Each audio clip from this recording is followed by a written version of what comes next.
Thank you for tuning in to the NCTC Kentucky Proud Plated Up Recipe of the Month. Today we are going to be making very berry salsa, and today's produce that we want to feature is our different types of berries that are grown in Kentucky. So this recipe is going to incorporate strawberries, blueberries, blackberries, raspberries, and then we throw in some apples as well. So let's get started. First off, our recipe says that we need to make sure that all of our produce has been washed thoroughly. It's very important that we wash our produce thoroughly because there's a lot of dirt that can get in the cracks and crevices of the different fruit that we are using today. So we are going to take 1 cup of raspberries. Our recipe says to half the raspberries, but I just decided to leave them whole because it doesn't really matter to me if the raspberries are cut in half, but if you want to cut them in half, that's totally fine. We are going to do 1 cup of blackberries. We have 1 cup of blueberries. I actually added about 1.5 cups because my family really loves blueberries, so feel free to add more or less fruit. It will not mess up this recipe, and it's up to personal preference. And then I have 1 cup of chopped strawberries. And then we have 4 cups of apples for this recipe. So I'm going to give this a little bit of toss, and then we are going to work on our little sauce that's going to go on top. So mix this up. Right, nice.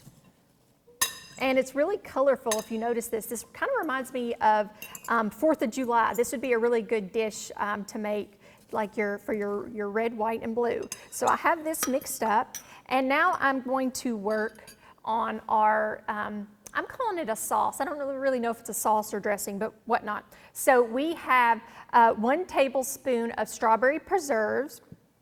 We have half a teaspoon of brown sugar and half a teaspoon of white sugar. Now, if you are trying to watch how much sugar that you intake in your diet, you can actually leave out, the brown sugar and the white sugar in this recipe and just use the preserves. Or you can omit this completely and just have a wonderful, nice fruit mix. So I'm going to take my fork and I'm just going to mix it all together.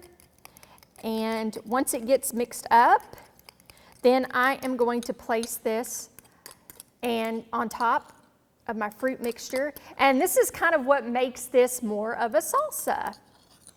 Also, something that I like to note is there is a difference between jams, jellies, and preserves, and sometimes individuals use those interchangeably, but you really can't use them interchangeably because there's a difference. So a preserve is actually going to be use whole fruits within the mixture and then some of the juices. Then when it comes to a jelly when it's canned, it's just that pure fruit juice. And then when you are talking about a jam, those are going to be small pieces of the fruit mixture that is incorporated into your canning. So there is a difference between those. And it's important that you know the difference between those because there's a lot of county fairs that are taking place right now. And so maybe if you know somebody who is in 4-H or you have a county fair that has an open category for adults and you enter something, you want to make sure that you are entering the right thing. So if you try to enter strawberry jam in the preserve section, it's not going to do very well and it'll get disqualified. So it's important that you know the difference between those items.